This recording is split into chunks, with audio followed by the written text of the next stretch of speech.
When I was about 16 years old, I can remember flipping through channels at home during summer vacation, looking for a movie to watch on HBO. And how many of you remember Ferris Bueller's Day Off? Oh yeah, great movie, right? Well, I saw Matthew Broderick on the screen, and so I thought, sweet, Ferris Bueller, I'll watch this. It wasn't Ferris Bueller. And forgive me, Matthew Broderick, I know you've done other movies besides Ferris Bueller, but that's how I remember you. You're Ferris. But you weren't doing Pharisee things at the time. You were doing gay things at the time. He was in a movie called Torchstone Trilogy.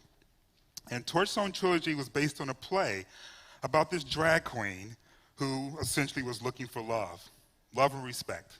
That's what the whole film was about. And as I'm watching it, I'm realizing that they're talking about me. Not the drag queen part. I'm not shaving my hair for anyone. But the gay part, the finding love and respect, the part about trying to find your place in the world. So as I'm watching this, I see this powerful scene that brought me to tears, and it stuck with me for the past 25 years. And it's this quote that the main character, Arnold, tells his mother as they're fighting about who he is and the life that he lives. There's just one more thing you better understand. I've taught myself to sew, cook, fix plumbing, build furniture. I can even pat myself on the back when necessary. Also, I don't have to ask anyone for anything. There's nothing I need from anyone except for love and respect. And anyone who can't give me those two things has no place in my life. I remember that scene like it was yesterday. I was 16, I was in tears, I was in the closet, and I'm looking at these two people, Ferris Bueller and some guy I've never seen before, fighting for love. When I finally got to the place in my life where I came out and accepted who I was and was really quite happy, to tell you the truth, I was happily gay, and I guess that's supposed to be right because gay means happy too. I realized that a lot of people weren't as gay as I was, gay being happy, not gay being attracted to the same sex. In fact, I heard that there was a lot of hate and a lot of anger and a lot of frustration and a lot of fear about who I was and the gay lifestyle. Now, I'm sitting here trying to figure out the gay lifestyle. And I keep hearing this word over and over and over again, lifestyle. I've even heard politicians say that the gay lifestyle is a greater threat to civilization than terrorism. That's when I got scared. Because I'm thinking, if I'm gay and I'm doing something that's going to destroy civilization, I need to figure out what this stuff is, and I need to stop doing it right now.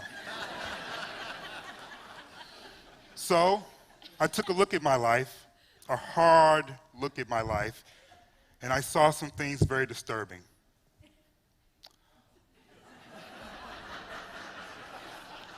And I want to begin sharing these evil things that I've been doing with you, starting with my mornings. I drink coffee. Not only do I drink coffee, I know other gay people who drink coffee. I get stuck in traffic. Evil traffic. Sometimes I get stuck in lines at airports.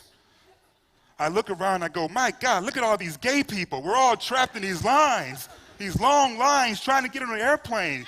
My God, this lifestyle that I'm living is so freaking evil. I clean up. This is not an actual photograph of my son's room. His is messier. And because I have a 15-year-old, all I do is cook and cook and cook. Any parents out there of teenagers? All we do is cook for these people. They eat 2, 3, 4 dinners a night. It's ridiculous. This is the gay lifestyle. And after I'm done cooking and cleaning and standing in line and getting stuck in traffic, my partner and I, we get together and we decide that we're going to go and have some wild and crazy fun.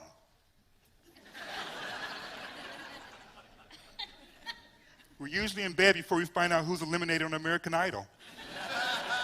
We have to wake up and find out the next day who's still on because we're too freaking tired to hear who stays on. This is the super duper evil gay lifestyle. Run for your heterosexual lives, people.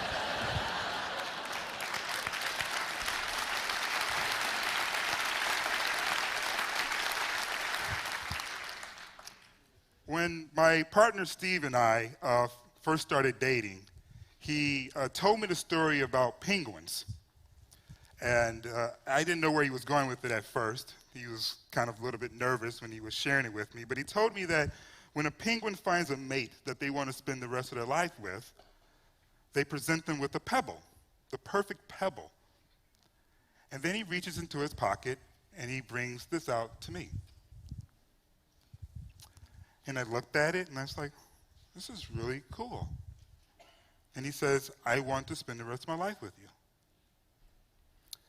So I wear this whenever I have to do something that makes me a little nervous, like, I don't know, a TEDx talk. I wear this when I am apart from him from a long period of time. And sometimes I just wear it just because. How many people out there are in love? Anyone in love out there? You might be gay. Because I too am in love, and apparently that's part of the gay lifestyle that I warned you about.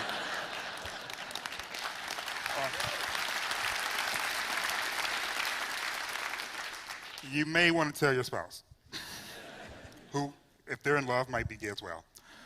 How many of you are single? Any single people out there? You too might be gay. Because I know some gay people who are also single. It's really scary, this gay lifestyle thing. It's super duper evil and there's no end to it. It goes and goes and engulfs. It's really quite silly, isn't it? That's why I'm so happy to finally hear President Obama come out and say that he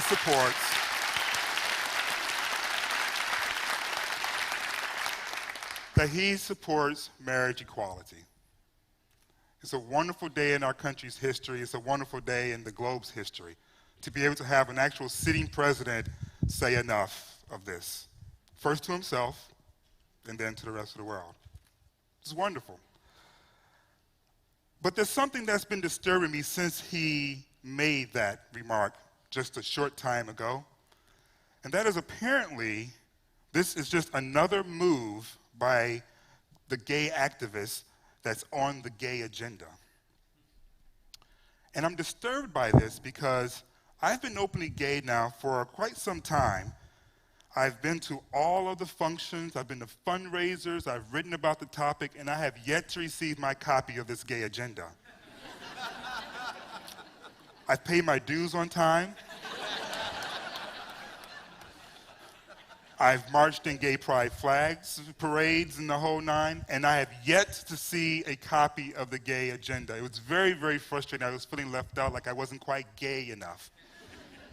But then something wonderful happened. I was out shopping, as I tend to do, and I came across a bootleg copy of the official gay agenda. And I said to myself, LZ, for so long you have been denied this. When you get in front of this crowd, you're going to share the news. You're going to spread the gay agenda so no one else has to wonder what exactly is in the gay agenda. What are these gays up to? What do they want?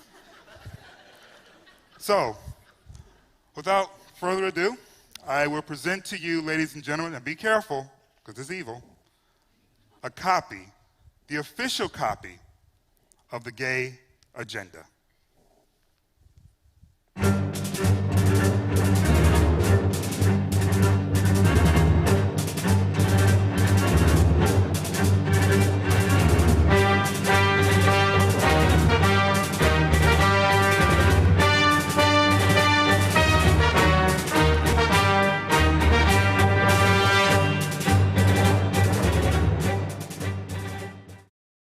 agenda, people.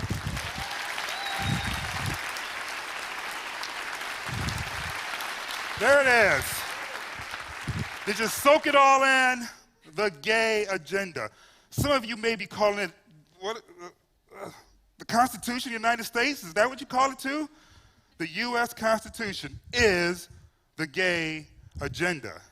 These gays, people like me, want to be treated like full citizens. And it's all written down in plain sight. I was blown away when I saw it. I was like, wait, this is the gay agenda? Why didn't you just call it the Constitution so I knew what you were talking about? I wouldn't have been so confused. I wouldn't have been so upset. But there it is, the gay agenda. Run for your heterosexual lives. Did you know that in all the states where there is no shading, that people who are gay, lesbian, bisexual, or transgender can be kicked out of their apartments for being gay, lesbian, bisexual, or transgender? That's the only reason that a landlord needs to have them removed, because there is no protection from discrimination of GLBT people. Did you know in the states where there's no shading that you can be fired for being gay, lesbian, bisexual, or transgendered? Not based upon the quality of your work, how long you've been there, if you stink, just if you're gay, lesbian, bisexual, or transgendered. All of which flies in the face of the gay agenda, also known as the U.S. Constitution. Specifically, this little amendment right here. No state shall make or enforce any law which shall abridge the privileges or immunities of citizens of the United States. I'm looking at you, North Carolina, but you're not looking at the U.S. Constitution. This is the gay agenda, equality. Not special rights, but the rights that were already written by these people, these elitists, if you will. Educated, well-dressed. Some would dare say questionably dressed. Nonetheless, our forefathers, right?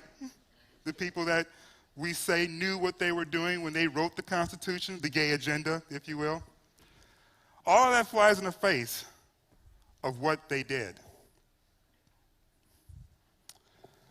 That is the reason why I felt it was imperative that I presented you with this copy of the gay agenda. Because I figured if I made it funny, you wouldn't be as threatened. I figured if I was a bit irreverent, you wouldn't find it serious. But when you see the map and you see our state of Michigan, it's legal to fire someone for being gay, lesbian, bisexual, or transgendered.